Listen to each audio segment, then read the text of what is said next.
Good morning, everybody. Here we are again on Writers Chat. So glad to be joining you, whether you're here right now with us or watching the replay. My name is Johnny Alexander, and we haven't done like full introductions for a while, but I'll just say I'm a novelist. I'm joined by my co-host Melissa Stroh, also a novelist, and Brandy Bro, who writes tons of articles and short stories and is an editor as well. So we're really glad to have you with us. Today we're doing something we do every once in a while called book chat. And what we're going to do is talk about this book by Cecil Murphey, Unleash the Writer Within. If you look on Amazon, you can find it. It's not going to have this cover. This is an older edition. This is the first one. There's an updated cover. But we're really glad to have you with us to talk about some of the things that Mr. Murphey has shared in this book. He's a very well-known ghostwriter. He actually has written lots of books without his name on the cover, but 90 Minutes in Heaven with Don Piper, was the ghostwriter for that book, and Gifted Hands, the Ben Carson story, ghostwriter for that book, and his name is on the cover of both of those. So his books have sold millions of copies. They've been translated in, I think, 40 plus languages. And he's been in the industry for a long, long time. Probably has written thousands of articles at this point. And I imagine several of us have had the chance to meet him over the years. He's a very gracious person, very sweet person. And he has helped a lot of people by giving scholarships to writers' conferences, and people have been able to make use of that and to go. I know my daughter Bethany was a recipient of one of those, and it really was a turning point for her to be able to go to that conference at that time. Pam too.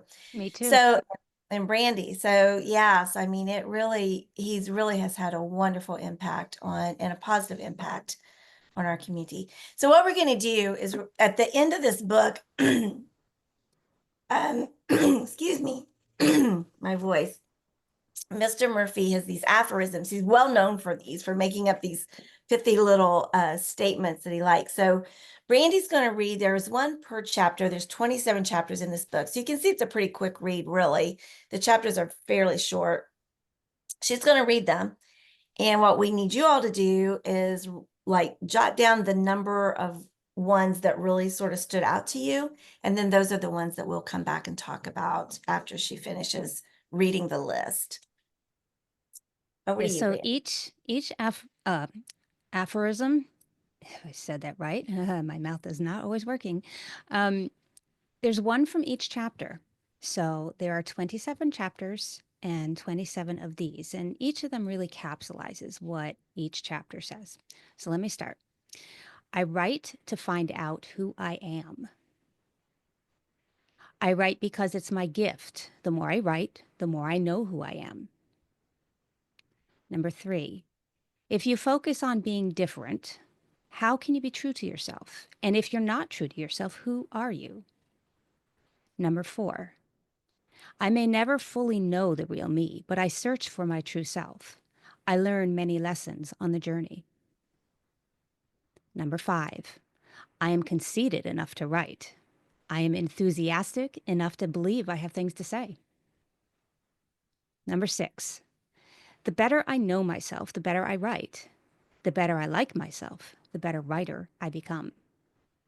Number 7, my inner critic can be my friend, so I honor and trust that voice. Number 8, I write creatively and I edit analytically. Number 9, I use my gifts to help others. I also give to others what I want to receive. Number 10, I work hard at my craft. I don't always get inspired, but I finish my work. Number 11, I can't make the flow happen, but I can be prepared to embrace it when it does. 12th, the more I know who I am and like who I am, the truer my writing voice, and the more faithfully I honor that voice. 13, my voice expresses who I am. It waits for me to discover and embrace it. 14, I find my voice through understanding others. 15. I learn from other writers. I grow my voice by paying attention to the writers I like to read. 16. My daydreams teach me what's important to me.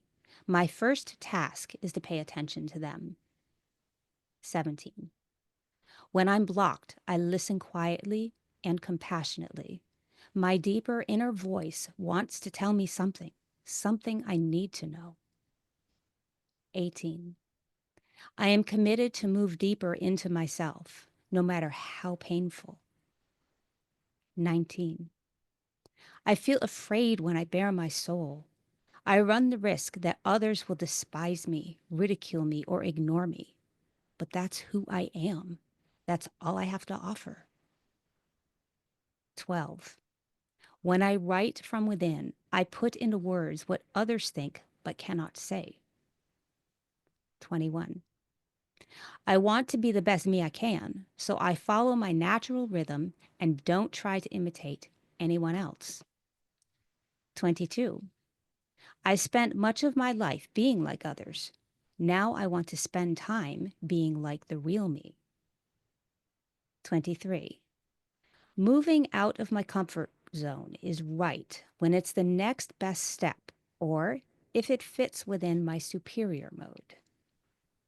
24. If I evaluate my writing, I compare my older work with my newer so I can see my growth. 25.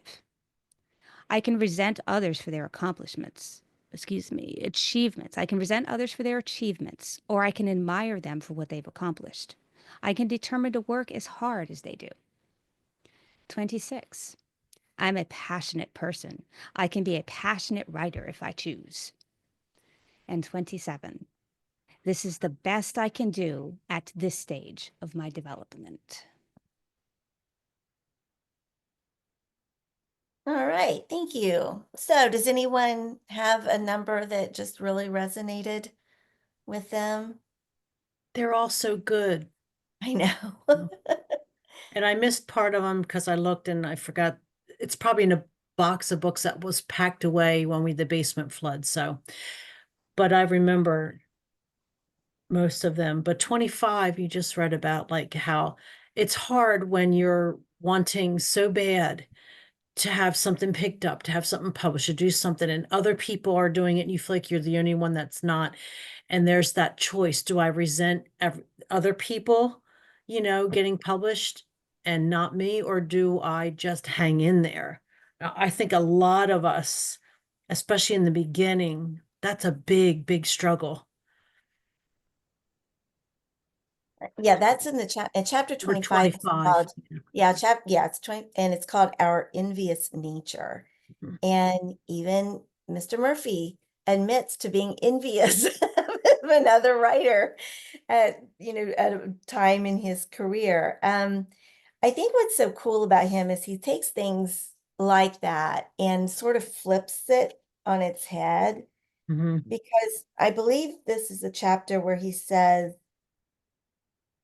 one way, I mean, he gives tips for not being envious of other writers and all that, but I think this might have been, though I could be wrong and I'm not seeing it right here, is where it's like, if you are envious of somebody else, it may be because your writing is that important to you. So Yes. it was either that chapter, or a chapter right around there, where it was like, you're showing that it means something to you because you're wanting that so badly too. And I Mhm. just thought that was such a gracious way for us to, yeah, I mean, we need to recognize envy. We need to not badmouth other writers, and be And kind. we need to remember that God's timing is perfect, and it's his Exactly. time when we get things picked up. And it's also sometimes, am I on the same plan that God is, that maybe what he has for me is not to have a bunch of stuff picked up or a big thing or be a bestseller or to even do it on a regular basis in a small way. And that's hard when you want to do that so bad. And so it's seeking God and asking him, Lord, what's your plan? Mhm. And get on that plan. And so often we don't know either what that other person has gone through, Mm-mm. because the whole thing, it takes 10 years to be an overnight success or something like that, and I've mentioned this before when I was interviewing novelists for a YouTube thing I was doing called Novelists Unwind. Over and over, names that we know, Susan May Warren and Davis Bunn, and just these different ones. They had written like 5, 6, 7, 8 books before they got Yeah, their first book published. So, but we don't see that. All we see is the shelves of books that they have out now. right. So, but yeah, it's like recognize it. We can say, oh yeah, I am envious of that person, but only because this is what I want to. And I'm really, and the last thing he puts in this chapter, I'm willing to work hard to make it happen for me. Yeah. I'm not gonna give up. So Hmm. anyone else have anything about along those lines? Yeah, and if you wrote down a number, I can read it again and then read the Mhm. chapter title that goes with it. And that way, if you wrote down a number and you thought about something but then forgot what it was, I can read it again and you go, oh, yeah, that's what I was thinking. Got it. Yeah, and All see right. what Catherine put in the chat, where somebody brought up the topic. He hasn't had a book contract yet. Is that God's way of telling him this isn't really for him? And no, not always, because No. we have to be in the right place, not just in our writing and learning the craft and all like that. But if you're a Christian writer, you have to be in the right place spiritually and emotionally for God to give, because you can get a book picked up and maybe have success, but if you're not able to handle that, then you can crash and burn really fast, and you don't want that either. It's being persistent is really big. Being patient and being persistent and not giving up. And I've heard different people talk about, just like different things. Like, I was going to give up on my blog, but I decided to do it a few more months and then something changed. Mhm. And it's the same even with like if you're really um if you're writing nonfiction, you're trying to get that platform built, and it can take so long. But then there comes that point where it sort of starts being automatic, where you've reached that point where now you're not necessarily going viral, but people are coming to you because now your name is the one being that she's the expert on this topic or he's the expert on that topic. So people start coming to you for that. So you just have to reach that. What is it? The point of diminishing returns, or that's not right, is it? No, because that's the opposite, I think. But you just have to reach that point where it can be difficult to do, but once you get there, it becomes easier to do. So you have to just be patient and persistent with whatever those goals are. If you can't not do it, you're called to write, Catherine says, and I totally believe that. I've said I was going to quit lots of times, and then I wake up the next morning and I was like, no. Yeah. Yep. It's a pretty regular thing with most of us, right? Okay, I'm Yeah, tired. I don't want to do this anymore. I'm done. I'm just so done with this. No, Yeah. change my mind. Sometimes you think that too, and then you see, like, there I am in Phoenix, Arizona, and I'm from southern New Jersey, right? And I'd post a picture of a tree that I saw that looked like there was a skull on it. I'm like, fantasy trees follow me everywhere. Everywhere I go, there's like these cool trees. And so I took a picture, I wrote a note, put it in my file, and like, keep going, because you just keep getting ideas, and so Yeah, yeah, absolutely. All So right. I would Anyone like to else? talk about number 21 and 22 together. They kind of go together. Okay. I want to be the best me I can, so I follow my natural rhythm and don't try to imitate anyone else. And I've mm, spent much of my life being like others. Now I want to spend time being like the real me. And the yes, chapter titles for those are Discovering Your Rhythm and Seeing Through Different Eyes. yeah, And these are something that really kind of hit home with me. There was a very dry spell in my writing life after I had a lot of personal life trauma, and I could not write for 7 years. And it was actually during that time that Cease gave me this book. And this book, this is my third read through it. And lo and behold, I've learned something new about me again in going through this. And the thing that really struck me this time was being my authentic self. I'm someone who is a little bit neurodivergent. Anybody that knows me knows I'm kind of offbeat with my thinking and my character, and sometimes the way that I express myself. And being that way, all of my life, I felt that I had to conform to others around me, and I felt very uncomfortable being an odd duck. And yet at the same time, I always craved something different. It's part of the reason I'd like to write speculative fiction. But I found it hard to be the authentic me because I always felt judged. And that ended up showing in my writing. And sometimes that meant that I didn't write because I did not feel comfortable. In that 7-year period when I was going through a lot of trauma, that was actually directed at me, not in writing, but in a different area of my life where my intentions and motives had been questioned so badly that it actually became a threat. And it made me close up completely. So I was unable to write because I could not be me. And in looking back at that and reading this, I recognized that if I can't express the real me, it actually cuts off my ability to write. Other people may end up writing thinking they need to sound like other people. A lot of times you'll hear uh, an exercise being great for emulating other writers by actually writing out some of their chapters just to get a feel, which is great for learning. But, the caution in that is you need to find you when you do something. You might learn a better, you might learn good techniques, but you need to adapt them for yourself and who you are as a writer. And it was really, really hard through that 7-year period to come back and to find myself who I am now. I was a completely changed person, which is good. It was important that I not be who I continued to be. But on this side of it, learning who I am and coming to understand and accept my differences, really to accept my differences. And if other people don't like me, that's normal. There are going to be people that will. Same with Right. our writing. There are going to be people that don't like our writing, but there are going to be people that love our writing. Mhm. We can't be and do everything for everybody. We can only do what we were created to do.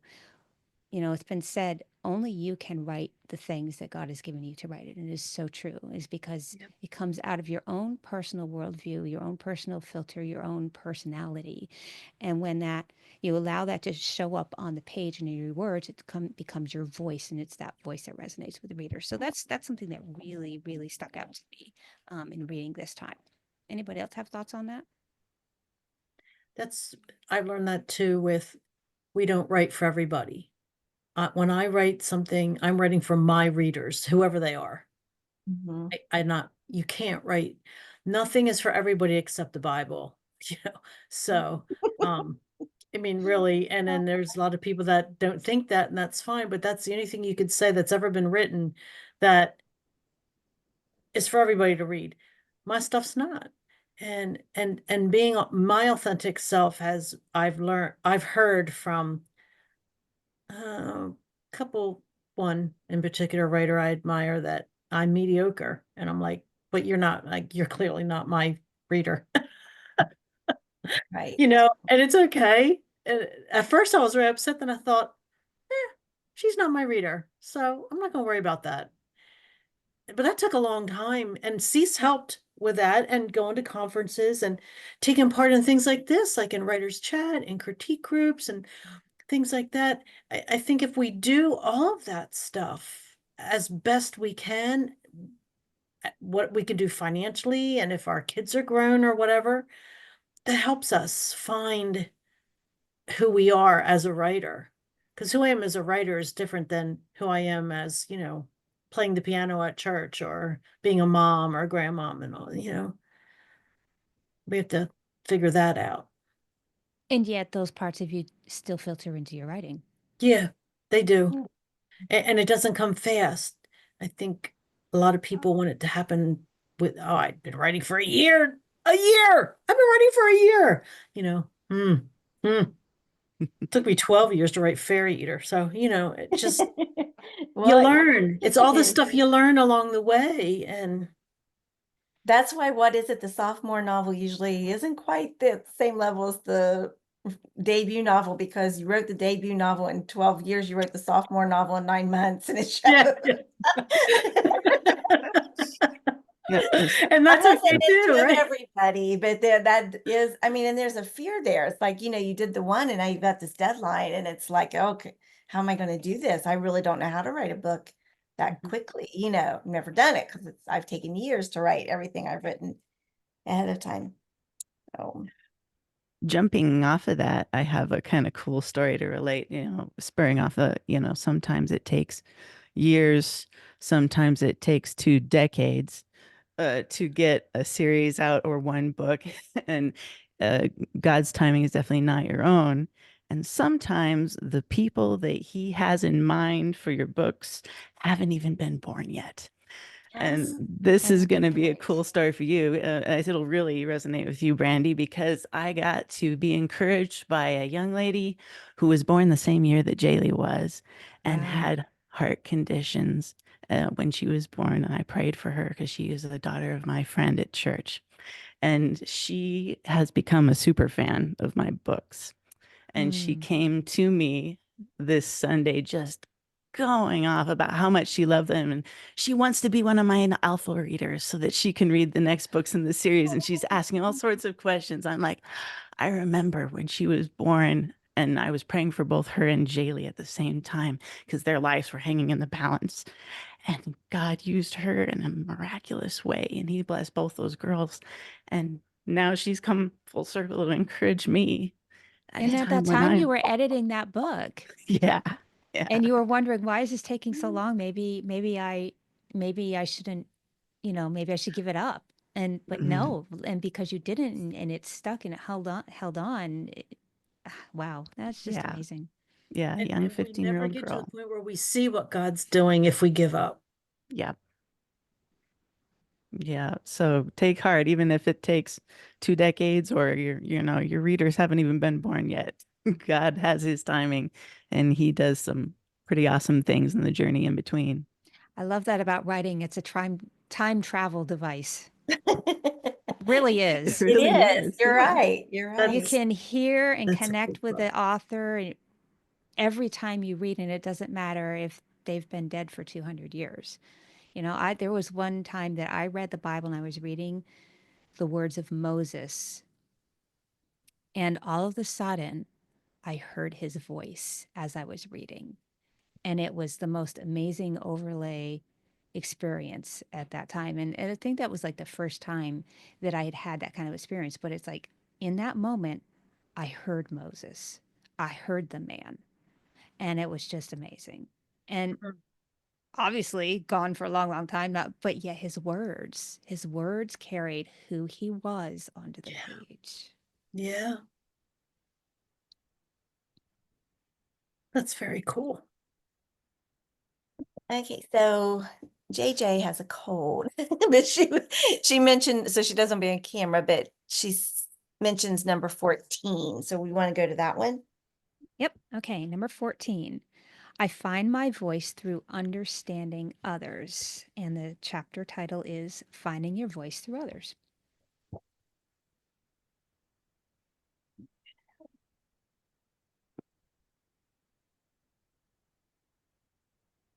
I like this one too. I think I actually, oh no, it was another one on voice that I had lots of highlights on. Um, well, JJ, what should I just read what you said here? She says, number 14 is so inspiring to me. I find my voice through understanding others. I've discovered that the responses that I share to those struggling in the thick of it inspire my writing. The way that I find myself encouraging others in silly, air quotes, social media comments are the real me. This is the kind of stuff that I cannot simply generate or manufacture organically. It is encouraging that C's touched on this very thing in these aphorisms. Mm. Yeah. And in the chapter, he talks about reading other pieces and Mhm. as you do, monitoring what parts of other people's stories or books resonate with you. And as you monitor and you recognize those things, you begin to understand more about yourself. Hmm. Rachel. Even the negatives. Oh, sorry, Rachel, go ahead. But let me just say this. He said even the negatives can be educational, that you can learn from those Mhm. that don't resonate with you at all. Yeah. Yeah. Yeah. Okay, Rachel. It's like you find your you find your passion, your by who you're compassionate to.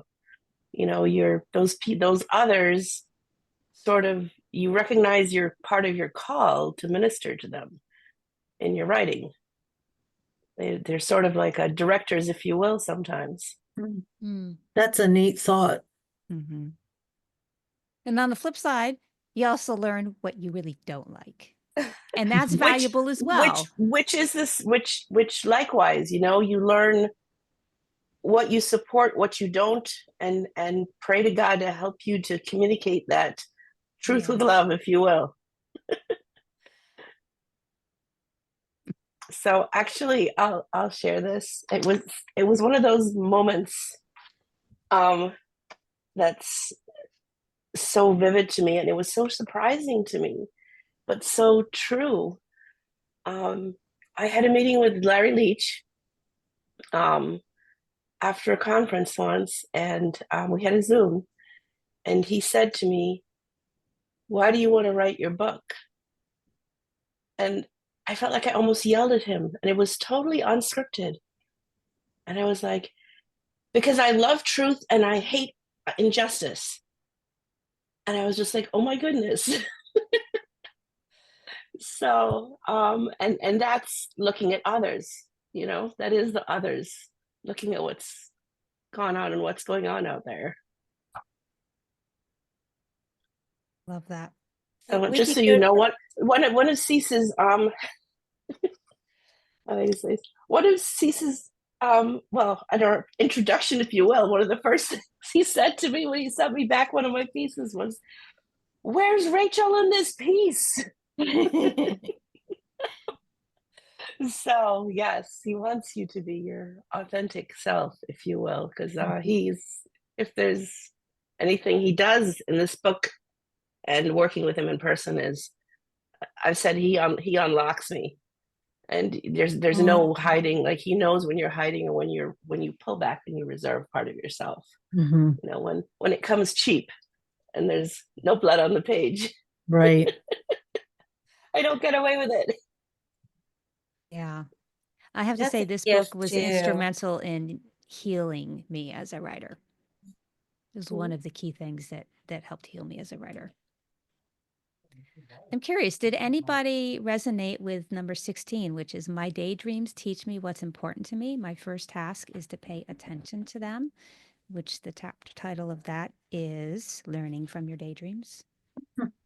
Well, I haven't read that chapter, but I can definitely resonate with the statement because, yeah, I get lost in daydreams a lot and imagining stories or imagining a a struggle that I'd like to address in the writing, something that, you know, I feel has ministered to me and could minister to other people. And I like to use the vehicle of fiction for that purpose because I think it's so much more approachable for people to help them take down their walls or their guard and to say, okay, yeah, I can connect with that.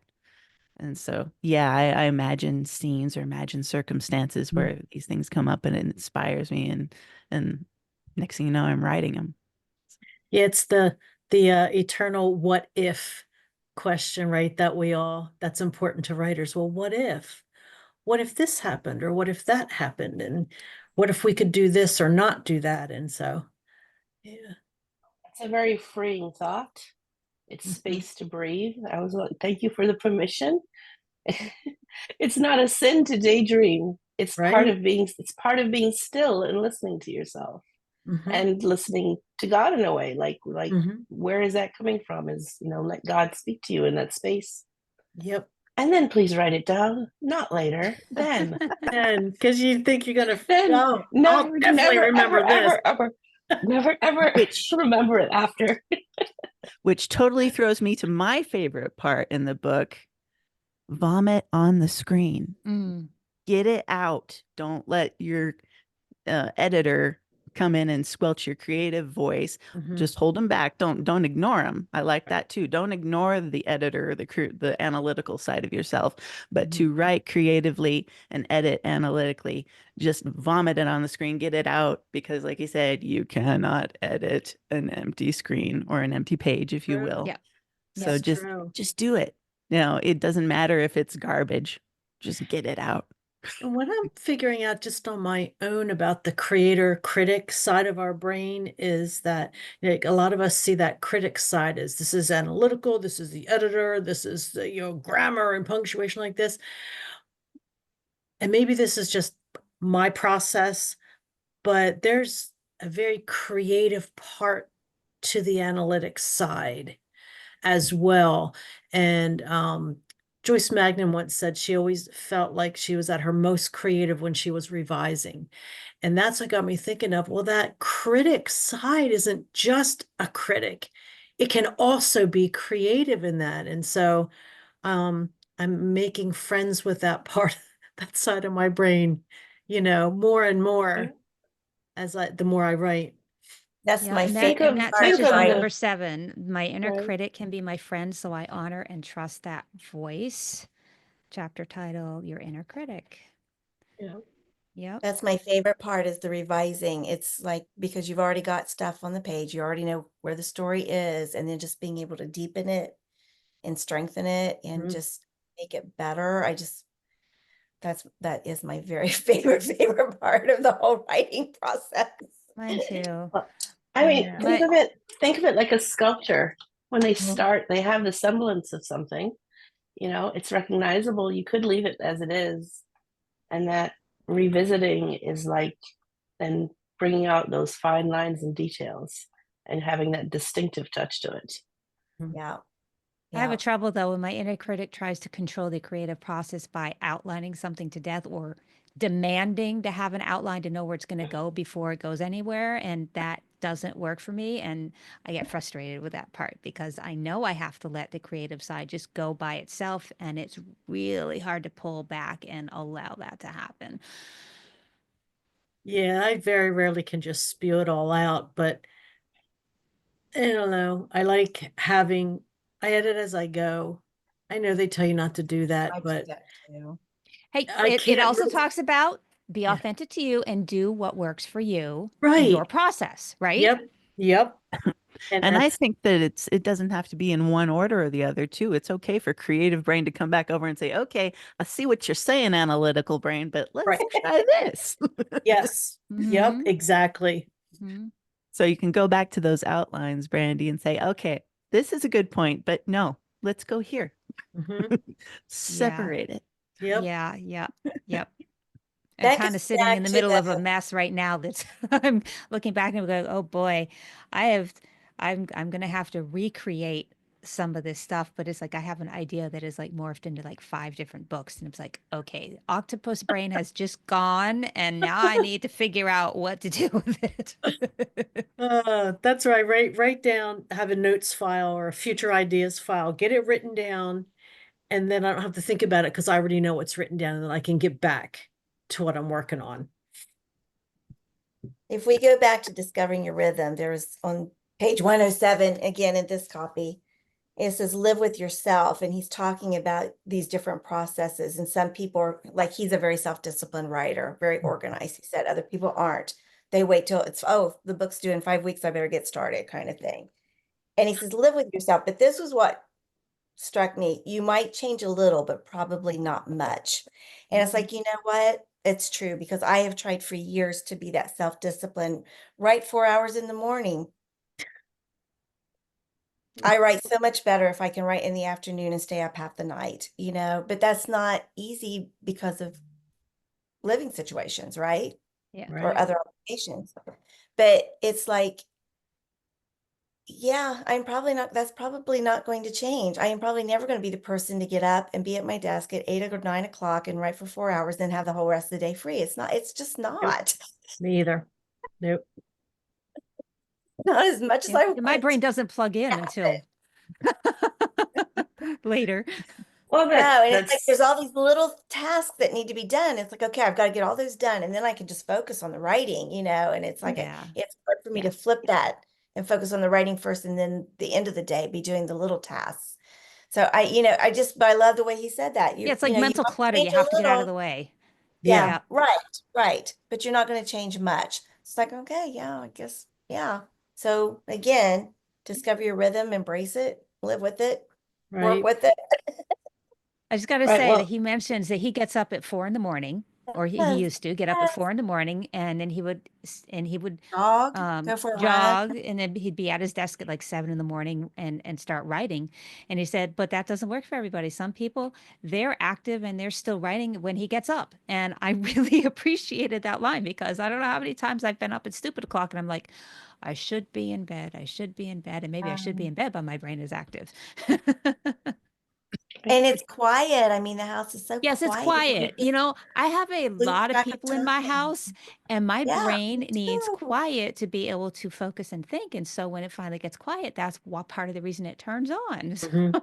right. Well, Yep.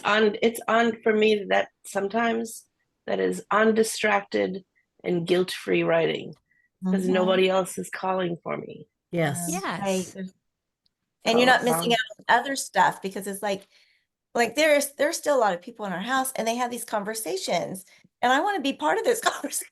I don't want to be alone in my room. Yeah. Yeah. Yeah. Missing Like, out on if I what's have my kid fun come in and they want to talk to me, I am going to stop and I'm going to give them that time, because I recognize I'm not first. always going to have them come to talk to me. And while they want to come talk to me, I'm going to be available. Right. Because what if one day they decide, oh, she's turned me away too many times and doesn't want to Mhm. talk to me, I'm not going to talk to her anymore. People Right. and relationships are the most important thing in this Yes. life, not Yep. writing, not getting money, not anything else. Right. Relationship. I say that to myself a lot. People are more important. When I get somebody needs me, whether it's family or friends or whatever, but I was gonna sit down and write, or I was going to sit at my sewing machine, and I say, people are more important. God will give me the time I need to accomplish what needs doing. People are more important. And be at peace with that. Yeah. well, there's that line on page 104. And he goes on for it, but I think he wrote that line for me. Instead of feeling guilty for not being productive, Mm. you know, All different kinds of ways of being productive. right. Well, he says that my good writing develops inside my head long before it becomes words on the screen, computer screen. Yes. He says, when I'm blocked, I listen quietly and compassionately. My deep inner voice wants to tell me something I need to know. If we don't take the time to hear that thing we need to know, then we're not equipped to write that next sentence or whatever it is we're working on. Yep. Yeah. Yep. Then that thing will sit there and will clog you up and you won't be able to write because there's something there you need to pay attention to. Yep. This book changed my perspective completely on writer's block. And now if I have a hard time, I listen and say, okay, there's something I need to pay attention to that I'm not paying attention to.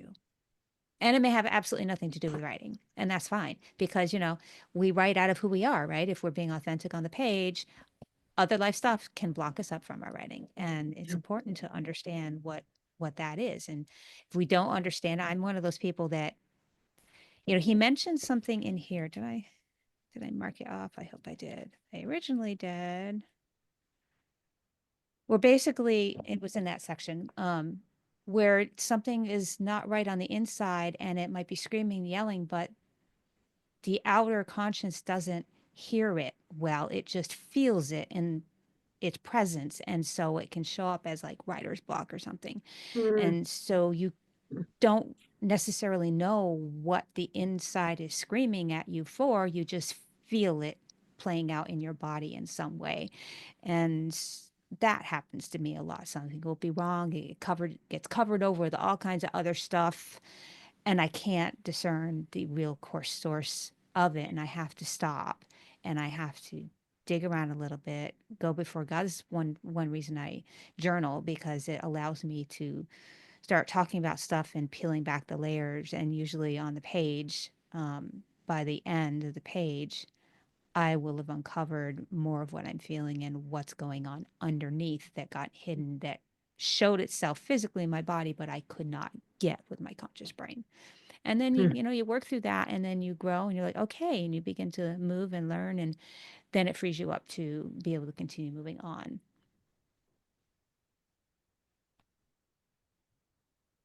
Spurring off of that, that reminds me of another one, and now I'm blanking on where that passage was that he talked about it, but basically that we need to write naked, that we need to I like the way that Tosca Lee puts it best. She says you need to write as though no one will ever read it. Mm. Learn to be Mhm. transparent and honest in your writing and vulnerable, because from those places, from those depths, the real work comes out that really resonates with others. And so that's always a challenge, because there's a lot of places you don't want to go with your vulnerabilities, and it's tough to put yourself in that place and to realize, I'm exposing myself here. Yep. People may absolutely hate it. They may hate Mhm. me after they hear Mhm. this, but Mhm. if that's what God's called you to write. And he even Yeah, talks that, about how that affected his ability to write this book. He didn't want to write it, didn't want to write it, didn't want to write it, and almost didn't write it because he was concerned that his colleagues would see the real him, and what if they didn't like him? yeah. What if they thought his writing was garbage? And it's just amazing to me that somebody that has written as much as he has and connects as much as he has with other people and has mentored so many people, um, that he would still feel that way, and to allow himself to finally be able to put that into writing in the form of this book, is so helpful. He mentions that he originally took the outline for this book and submitted it to Writer's Digest because they wanted him to write a book on writing. And they said, well, this is too personal. This is more for, personal journal. Nobody wants to read this. And so, he had that external discouraging voice as well that was kind of feeding the internal critic saying, oh, what if people don't like you? And yet it wouldn't go away, wouldn't go Mhm. away, and wouldn't go away. And which also leads me to another part of the book where he talks about, if you are unsure about something, don't just chuck it in the trash can, you know, wait, pray about it, wait, see what God will say. Sometimes he said he would go out and he'd go for a run and he would just pose the question and then he would just keep running and think about other things. Then oftentimes by the end of his run, he would have an answer that would just come to him. It doesn't always happen with all of us, and especially not all of us go for a run, right? For a while, I was afraid of running. I was afraid my feet would not catch me when they landed and that I would fall down. So, but he mentions, don't move on your writing project or writing at all and stop until you know for certain that you have the answer, whether it's a yes, move forward, or nope, this isn't for you. It's okay to let it go. And Mhm. he did that with this particular topic. Um, he didn't completely trash it. It was still there hanging and lingering for a while. And it has been so instrumental in helping other people. So no matter, what you're dealing with or whatever you have, you wonder, should I write this topic? Should I write that? I'm not sure. He mentions, at the end of your life, do you want to say, oh, I should have done that? Or, Yeah. um, I can't remember the other side of it, but I did it and it didn't work out, but at least I tried, kind of thing. Right. But then what if you do? You get the answer eventually, and then you know whether or not you can move forward. And when you are completely invested, then you will have the energy to be able to go through it. And as I was reading that part, I came up with something that just wouldn't let go of me. I had to write it down. Um, and it talked about the amount of work it takes to complete a project. And you have to have an interest level enough in it. And the thing that came to mind was, if your amount of work exceeds your amount of interest, it will become very hard not to quit. Mm. So you have to wait for that answer and get it. And then when you get it, you know, and then your interest level spikes if the answer is yes, Mhm. move forward. And then that Mhm. interest level will carry you all the way through the hard parts of all the work and all the commitment and the time you'll have to put into a project. That makes so much sense. Yeah. I was at the Colorado conference the year this book came out, and it didn't get there right away. And we were supposed to have a whole, book signing and his talk and like this. And the books finally got there, and he was able to open them up, and we were all there and so excited. And he talked about everything that you said, Brandy, about being unsure of what if they see the real me? What if they don't like, the real me with this? And we all went charging up to get a book, and it's wonderful. And we do feel nervous about what other people think, because I think that's the enemy's poking at us, because there's that human need of, I want people to like me, for me. And what if they don't? Well, now I'm old enough to go, I don't care. Not everybody's going to like us, right? Not everybody's going to like us. They're not going to like what we write. They're not going to like our favorite food, but that doesn't mean there's something wrong with us, because we're not all the same. We're all wired different. And for us to get that, that's really freeing as well. And so I still got to push it away sometimes. Like, yeah, that's old behavior. I don't do that anymore. But yeah, very, very good. I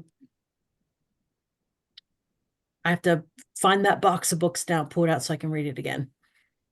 So I've read it a couple of times, so it's been a long time.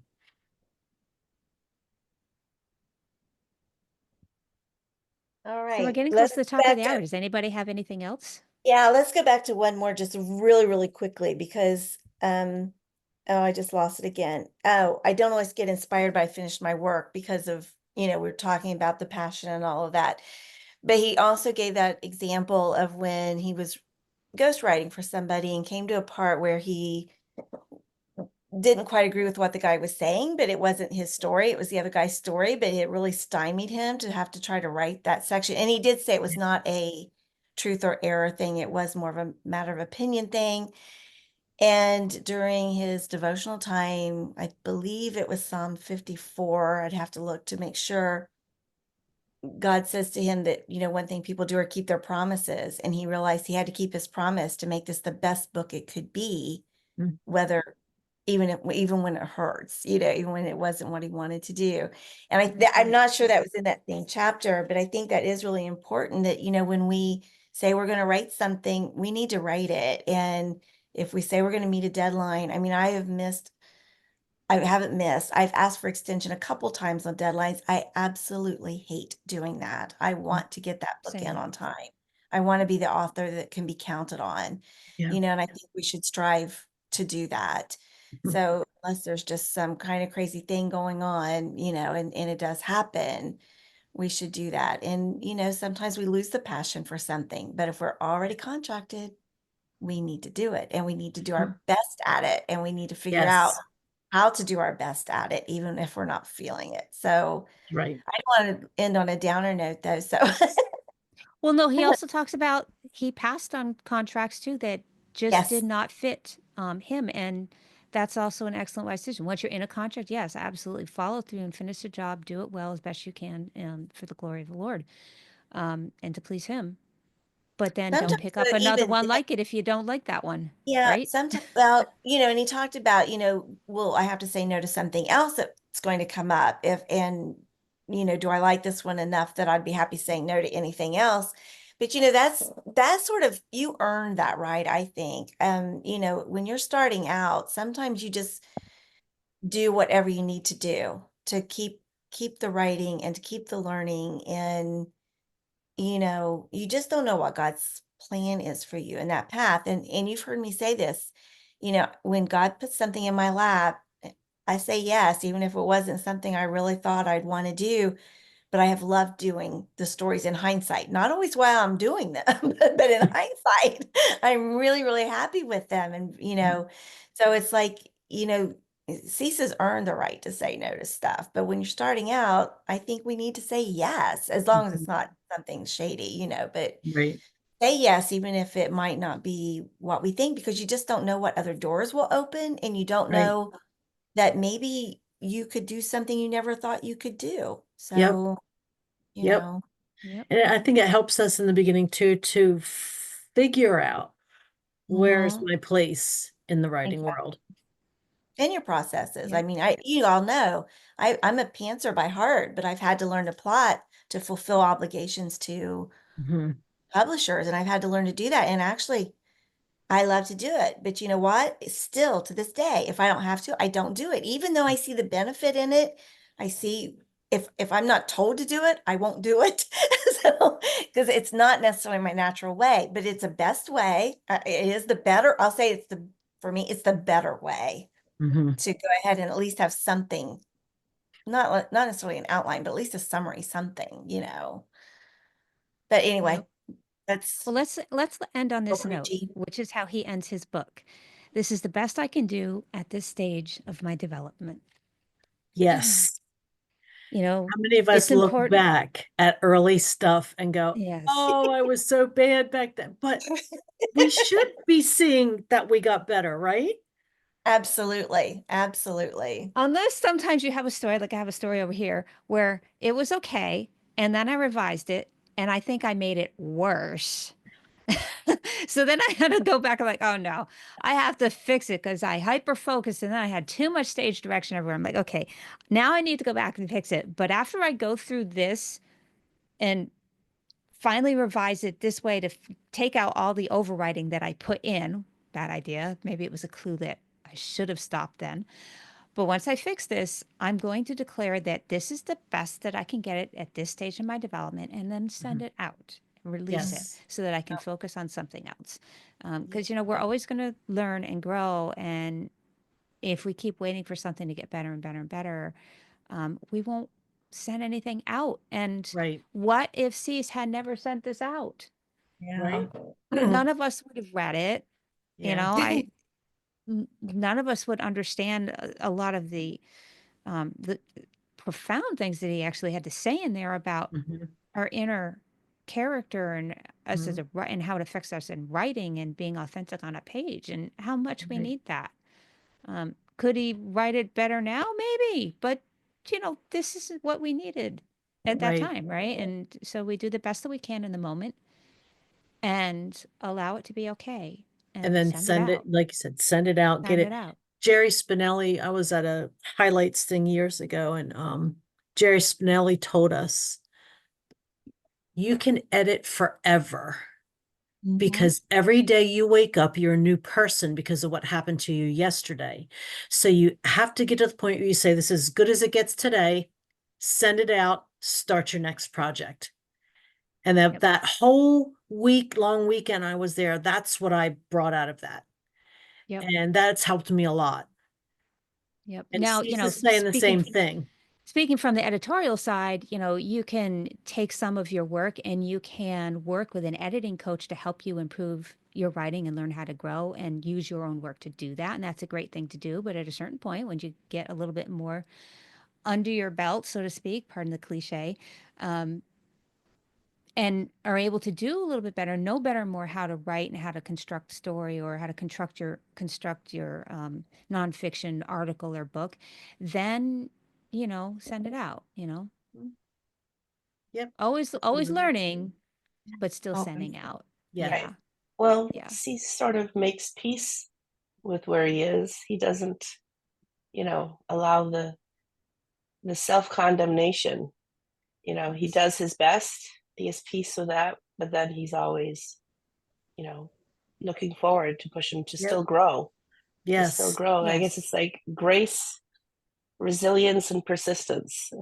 So, And at the same time, always continue to remain teachable right. Yes. because Yeah. there's always things that we don't know and always things that we can improve on and learn from. We're not Always done something to until we're learn. dead.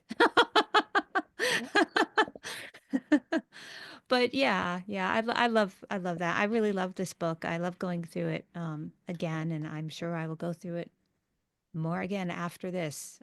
It's just filled with so much good stuff that helpful for the soul, helpful as a person, and certainly helpful as a writer.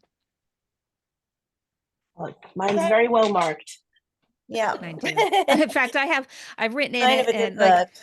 yeah, I have like the very end of the very first chapter, I have a note. It says, I write to find out who I am. And so he says, oh, do you want to write really? And I wrote a little note on it. I have a note from 2016, another one for 2021. I didn't write one from, this read, but sometimes it's interesting to go back and, compare how you Yeah. were at Yeah. earlier points in your life and see how you've grown, not just in your writing, but also as a person, as a writer. Yep. Okay, well, I'm going to say that's it for this week, or yes, this week. If you haven't read the book, I do encourage you to do so. Again, hold it up one more time, but the cover is different on the newer version. If you are joining us through the replay by watching the replay, we invite you to join our Writers Chat Facebook members group. Check out our Writers Chat Facebook page. Check out all of our videos, all of our episodes on the Writers Chat playlist on the Serious Writer YouTube channel. And with that, we'll say goodbye until next